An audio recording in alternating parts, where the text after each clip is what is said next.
Hello, welcome to the first week of Get a Clue Readathon. Tonight it's 9 o'clock on January 30th. So in 12 hours, we get to start. Since February is a short month, Rainy is letting us start 12 hours early, I believe. So 12 p.m.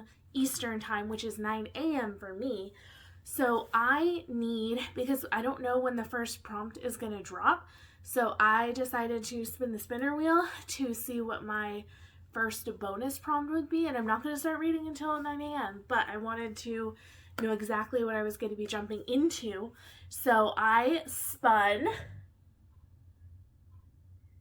and I got translated book. I had to think really hard because I want it to fit for some of the bonus prompts. I think this one is going to count for green on the cover and maybe a murder mystery. I have to see. I don't fully know, but this is a book I'm so excited to read that I own. This is called Shapeshifters by Stephen Spujut. I don't know how to say his name. And this is like Scandinavian translated fiction. So this is about trolls and a mystery with missing children. I don't know if there's going to be a murder. Once I read it, I'll kind of figure out, does it lean more murder mystery or is it just missing kids that maybe aren't killed? But this is a chunky book. It is almost 600 pages, but the writing is actually kind of big. So this might be like a killer read. And translated work is worth 10 points. I'm sorry if it doesn't look green, but I promise in person it looks green. There's green behind the trees. Down here, the words are green. There is green, even though it might look kind of dark on camera. I'm not sure. So 9 a.m. tomorrow, I'm going to be starting this. Unfortunately, none of my audiobooks were translated because I think I might have more time tomorrow doing audiobooks because I can do other things like working out and stuff while listening to an audiobook.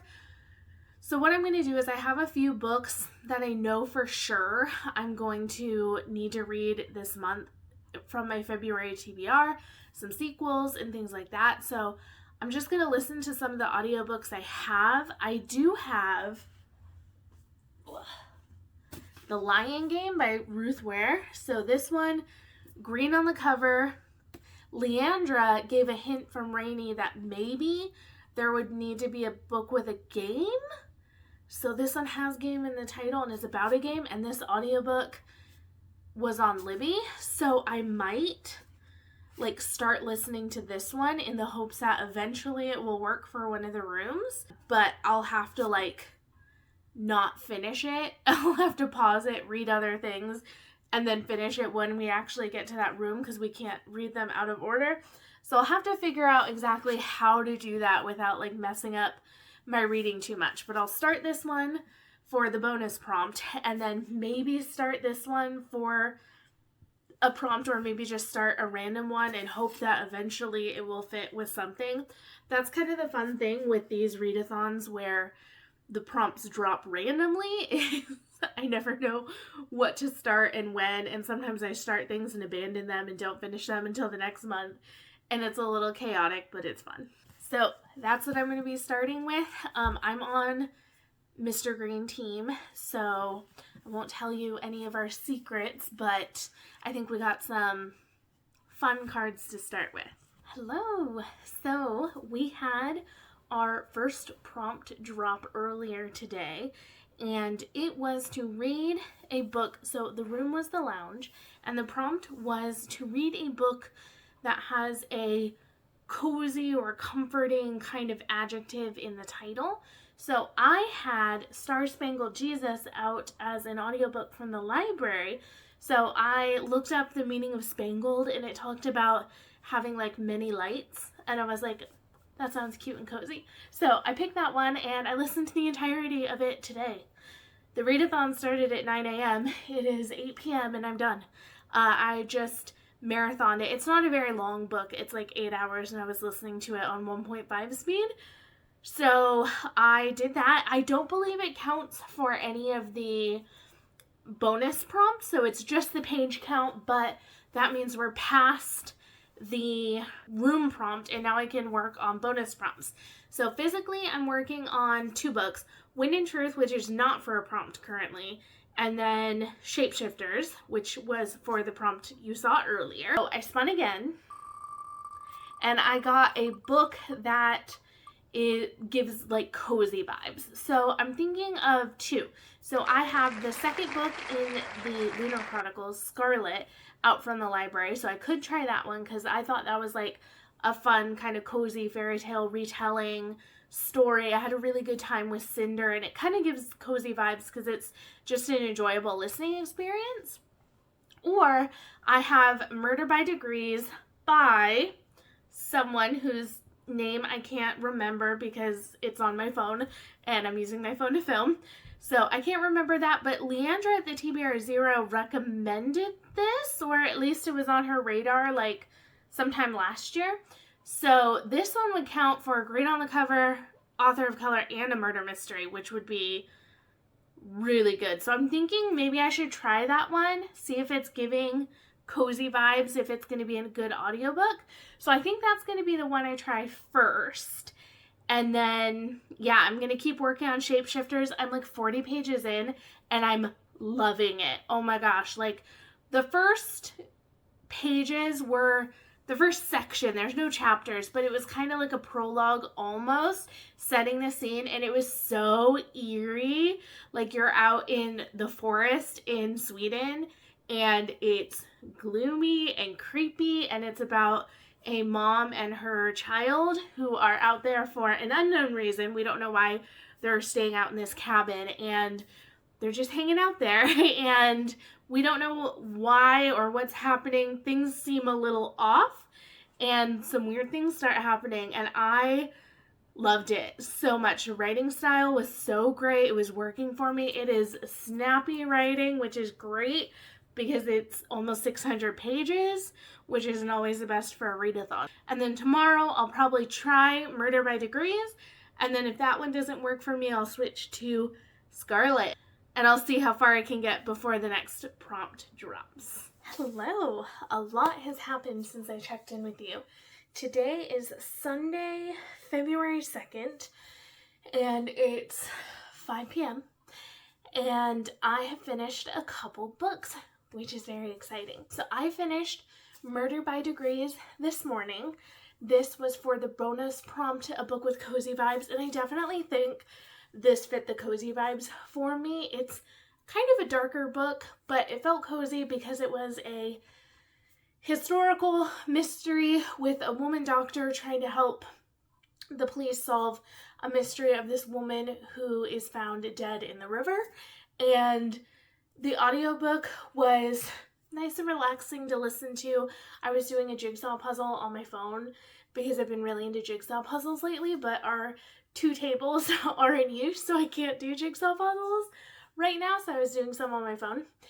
And I was just doing that, chilling out and listening. I also listened to it while I played some Stardew Valley, while I went on walks, while I was driving around. So I went ahead and finished that one. That was another like 8-hour audiobook. And that one hit definitely murder mystery, author of color, and are green on the cover. It's a very green cover. So that was a big hitter for the points, and that was a bonus challenge. So then I spun again, and I got the prompt to read a book that was mostly one color, and I had started at the end of last month but hadn't finished Forgotten God by Frances Chan. This is for another video that I'm filming, and this one has mostly brown on the cover, so I went ahead and finished this. This one was really easy to read. I had like 103 pages left, so I went ahead, finished this up, turned it in, and then I spun once more, and I got the prompt, read a book that involves a journey. And for this one, I had another layover because I had started so many books in January that I did not finish. I had another book that is called Working on a Song by Anais Mitchell. And this is a nonfiction book about her play Hadestown, which is a Orpheus and Eurydice retelling.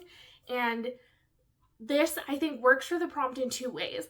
The first thing is it's about the lyrics for the musical and how they kind of went from what she had first written them as to what they were. So it's kind of like the lyrics going on a journey and how they like change over time until they are what we know them to be today. And the story of Hadestown is about a story of Orpheus going on a journey to Hadestown to save Eurydice. And so I thought that would work perfectly. So I was going to start that or continue it, and the prompt 2 dropped for the conservatory. So we were going through the secret passageway to the conservatory. So we have a little extra challenge for our read, and I don't know if I should keep it secret, so I will for now. But we had to have 2 things combined, and our prompt for the conservatory is read a book with a window or glass on the cover. So the Lying Game works perfectly for this. Now I had sort of wanted to keep this for the game, but for the potential game prompt, but this one I think will work fine for this one, and I have another book that has a game in it that I can read when we get to that prompt if it comes up. So this one, you can actually see the shiny glass on this window. So I started listening to this because I have it on audiobook and physically, and I'm about 100 pages in. I'm enjoying it so far. This is like 400 pages. It's gonna work for green. It's a murder mystery. Yes, this is going to work for a lot of things. So this is going to be a really killer book to read. So that's where I'm at. When I say a lot happened, a lot happened. This is going to be my focus along with Shapeshifters and working on a song. Got a lot of things going. I'm still working on Wind and Truth and hoping someday it fits into somewhere. We'll see. But yeah, this is a good audiobook so far. I'm enjoying it, and I think it's going to be one that I mainly listen to on audiobook just because I have so many other physical reads happening right now. So there you go. There's my update. Hi, back for another update. So things have been moving right along. I finished my conservatory read last night. I listened to the entirety of this on audiobook as I predicted. I had a lot more audiobook time than I did other reading time. That's just been the thing lately. I just have a lot of things that I'm doing, driving, doing chores, laundry. So definitely a lot of audiobook time. So I blasted through this pretty quickly, faster even than I thought I would. And I overall enjoyed this. I would say this is one of the better Ruth Wares. There were a couple things that I had issue with. It has one of my least favorite tropes in books. I just don't like it. It feels a little icky to me. If you've read this, you know what I'm talking about. I also thought that I could see a lot of it coming, like halfway through the book. I knew it was coming, and it wasn't confirmed until like very close to the end. So I thought it was a little obvious what was happening. I didn't think it was hidden very well, but it was entertaining to read. I also thought there was a little bit of repetition with scenes that would kind of happen once, and then they'd be like happening almost the exact same scene would be happening like, 20% later into the book. Minus that, overall it was an enjoyable read. I just thought it was entertaining. The backstory of the girls at like the school. If you don't know what this is about these girls who went to like this school together, this fancy private school for girls, and they had like this lying game where they would like try to lie to people, and I didn't actually think the game had that much to do with the actual plot. It was sort of like a structure at which the real plot was built around. So I thought the title was kind of misleading in that way. It wasn't really about the game. That game didn't have a lot to do with it. And then it's about them growing up, and one of the girls texts and says, I need you. And they all come and they find that something has been going on, something from their past is coming back to haunt them. And I just thought it was okay, but it counted for a lot of points. It was like 400 pages plus like a murder mystery and green color. So it was like 600 points, which was awesome. Then I needed to spin for another audiobook since I was done with this one. And my spin prompt, my first one was for a book with 500 pages. I decided to use that one for Win and Truth since I have been working on that one, but I didn't have a prompt that fit it yet. So I decided to use that one. So then I spun again and I got a book that has a recipe in it. And I had to do a lot of Googling because I didn't know of any audiobooks that had recipes, but I decided to go with Arsenic and Adobo. And I've been listening to this off and on this morning and a little bit last night, and I'm actually 43% of the way through it, but I'm only going to read until 50% because I'm not enjoying this a lot. I think that these kind of quirky, almost cozy mystery thrillers don't work for me that well. I have DNF'd Finley Donovan, the first book, and I read Dial A for Aunties, but DNF'd the second book. And this is very much in that same vein. It's about a Filipino woman and her aunties who own a restaurant, and a food critic comes to eat there and he ends up dying after eating the food. And while it's not a bad book, it is entertaining. I just struggle a lot with the unrealisticness of the stories that are happening. Like our main character, I think her name is Leah, she talks to the police so much. Right after saying like, I'm gonna wait for my lawyer, the police will be like, or you could just tell us now so that we can get this investigation going. And then she's like, yeah, I guess I don't really have time to wait for my lawyer. So then she like spills all the beans, talks to the police, and then the lawyer comes and the policeman is just like, oh yeah, she just told me everything. And he's like, why? And she's like, well, he told me I didn't need a lawyer. And it was like, what? But you knew you needed a lawyer? So like you can't say he told me I didn't need one. You knew you needed one.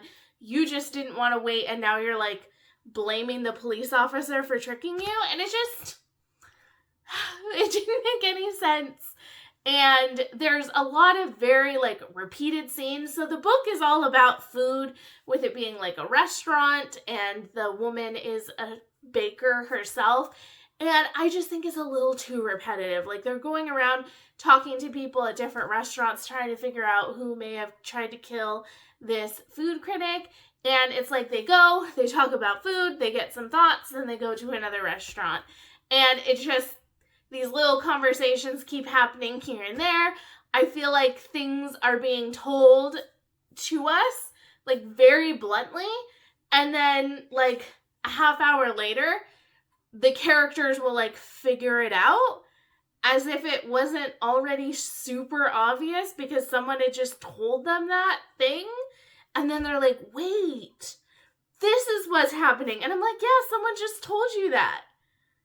How did you not make that connection?